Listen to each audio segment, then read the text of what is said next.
বৃহস্পতিবার রায়না ২ নম্বর ব্লকের উচ্চালন গ্রাম পঞ্চায়েতের ৫টি গ্রাম নিয়ে তৃণমূল কংগ্রেসের পক্ষ থেকে এক বিজয় মিছিলের আয়োজন করা হলো। নারায়ণপুর থেকে শুরু হয়ে এই মিছিল সাঁকো, মির্জাপুর, ভাষাপুর, একলক্ষী গ্রাম হয়ে একলক্ষী তৃণমূল কংগ্রেসের দলীয় কার্যালয়ের সামনে শেষ হয় এদিনের বিজয় মিছিল। ডিজে বক্স এবং বিভিন্ন বাদ্যযন্ত্র সহকারে বিজয় মিছিলে হাঁটলেন তৃণমূল কংগ্রেসের কর্মী সমর্থকগণ।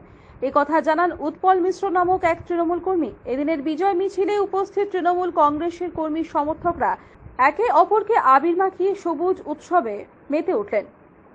রায়না ২ নম্বর ব্লক বর্ধমান পূর্ব লোকসভা কেন্দ্রের অন্তর্গত। এবার তৃণমূল কংগ্রেসের পক্ষ থেকে লোকসভা নির্বাচনে বর্ধমান পূর্ব লোকসভা কেন্দ্রে প্রার্থী করা হয়েছিল ডক্টর শর্মিলা সরকারকে।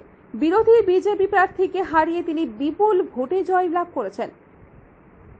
সেই জয়ের আনন্দ নিজেদের মধ্যে ভাগ করে নেওয়ার জন্যই আজকের এই বিজয় মিছিলের আয়োজন। আজকের বিজয় মিছিলে উপস্থিত ছিলেন উচ্চালন অঞ্চলের উপপ্রধান আনিসুর রহমান খান, প্রধান দোলন দাস, পঞ্চায়েত সদস্য থেকে তৃণমূল কংগ্রেসের কর্মী সমর্থকরা।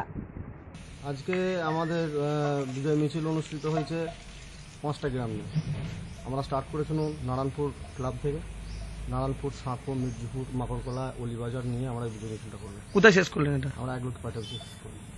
কে কে ছিল আজকে? আমাদের মধ্যে ছিল উচ্চালন অঞ্চলের উপপ্রধান আনিসুর রহমান খান, ছিল প্রধান দোলন দাস, আরও ছিল পঞ্চায়েত সদস্য।